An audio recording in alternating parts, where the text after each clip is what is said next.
ano, di ka na mahirapan ka ngunyan.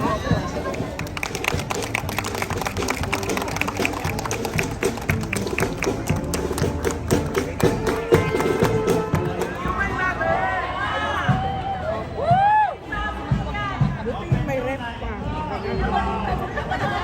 Ready na po! May rep. Gamit ka na rep. Kaya may drums na yan.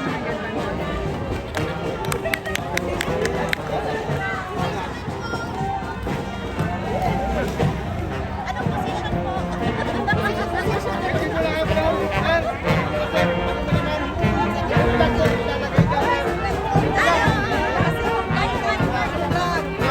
Tatabi na po.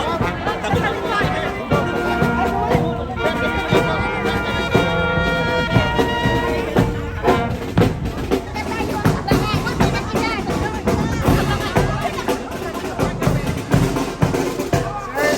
Baba kayo, sir. Baba.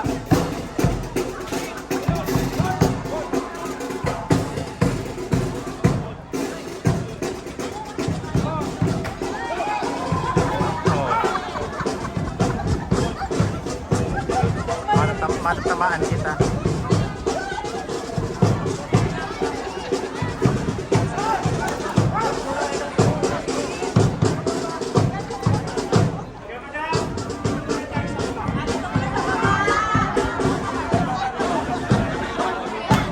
First ever institutionalized send-off for the 8th President and the welcome ceremonies for our new and 9th Bicol University President.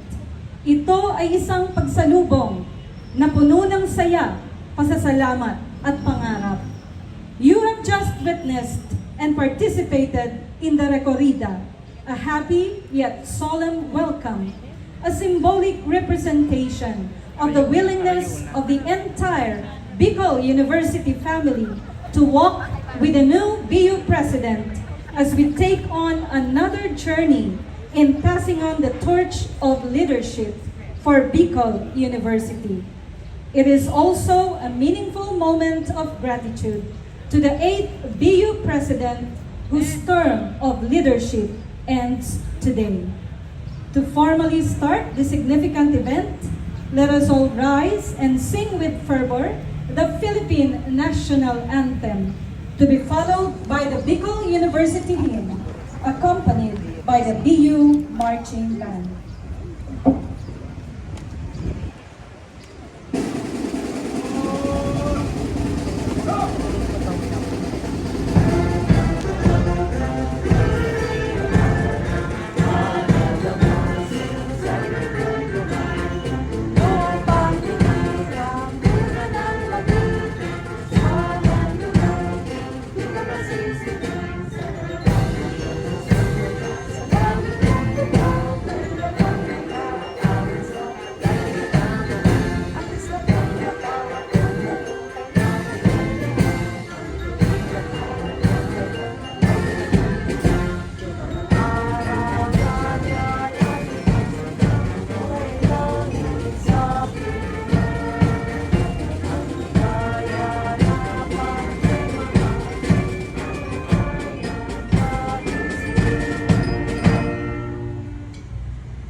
Equal University, burning torch of wisdom, fount of courage, hope and love, seed of truth and light. Equal University, burning torch of wisdom, fount of courage, hope and love, seed of truth and light. Thank you.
by Director Karina L. Sales.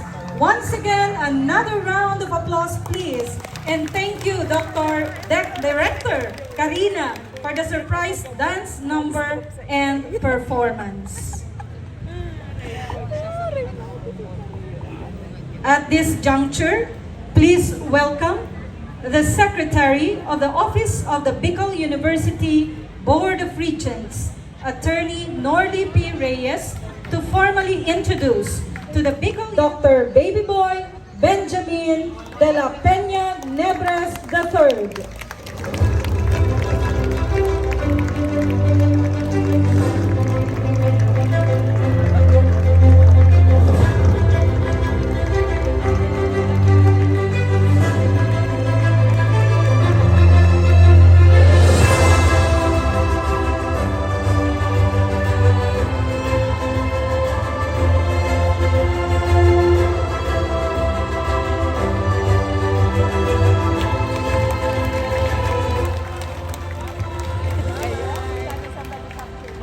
There you have it, ladies and gentlemen, the Bicol University flag. Dr. Arnulfo M. Mascareñas, sir, to the former presidents, Dr. Fay Lea Patria Mata Lauraya and Dr. Susana C. Cabredo, Madam, and to the Bicol University family, to the BU retirees, alumni, friends and guests, marhay na hapon po sa Gabos.